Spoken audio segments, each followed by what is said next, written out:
बिस्मिल्लाहिर्रहमानिर्रहीम अस्सलाम वालेकुम वरहमतुल्लाहि वबरकातुहू।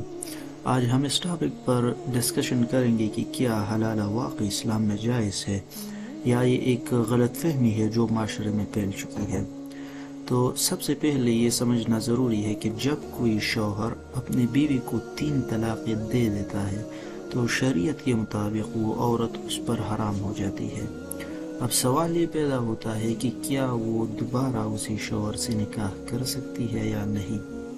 तो अल्लाह ताला ने कुरान में फरमाया सूरह बकरा आयत नंबर 230 कि फ़इन तुल्लक़हा फ़ला तहिल्लु लहू मिन बअद हत्ता तनकिह ज़ौजन गैरा, कि अगर शौहर तीसरी तलाक दे दे तो वो औरत उसके लिए हलाल न होगी जब तक वो दूसरे मर्द से निकाह न कर ले।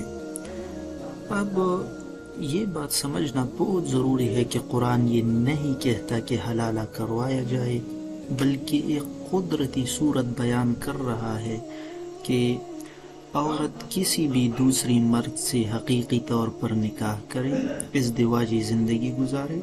अगर किसी वजह से तलाक हो जाए या शौहर फौत हो जाए तब वो पहले शौहर के लिए दोबारा हलाल हो सकती है, यानी वो उससे निकाह कर सकती है जिस तरह दुनिया के बाकी मर्दों से वो निकाह कर सकती है।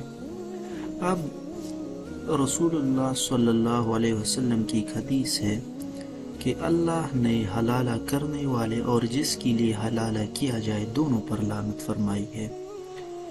अब ये इसकी अगर आप वजाहत करें कि आजकल के माशरे में जो हलाला होता है ये उस के बारे में है कि आप पहले से प्लान बनाए कि मिसाल के तौर पर ये जो बीवी है आपके साथ निकाह कर रही है और 2-3 दिन बाद आप उसे तलाक दे देंगे तो ये मेरे लिए हलाल हो जाएगी।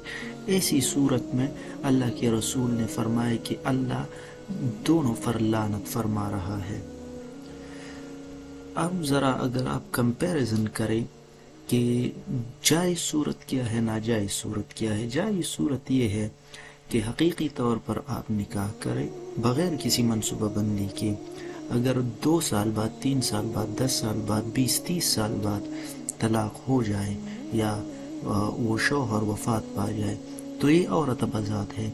ये दुनिया के किसी भी मर्द से जिसके लिए अल्लाह ने उसे हलाल किया है उससे निकाह कर सकती है, बशमूल उस मर्द के जिससे पहले उसका निकाह हो चुका हो। नाजायज़ सूरत ये है कि तलाक के फ़ौरन बाद या तलाक के बाद ये लोग प्लानिंग करें कि निकाह होगा, वक्ती तौर पर शादी होगी और 2-3 दिन बाद या कोई भी टाइम मुकर्रर कर ले उसके बाद फिर ये तलाक देगा और फिर यानी हलाल करवाने के लिए, तो ये सूरत बिल्कुल नाजायज़ है। अच्छा, इस्लाम निकाह को एक मुक़द्दस रिश्ता करार देता है।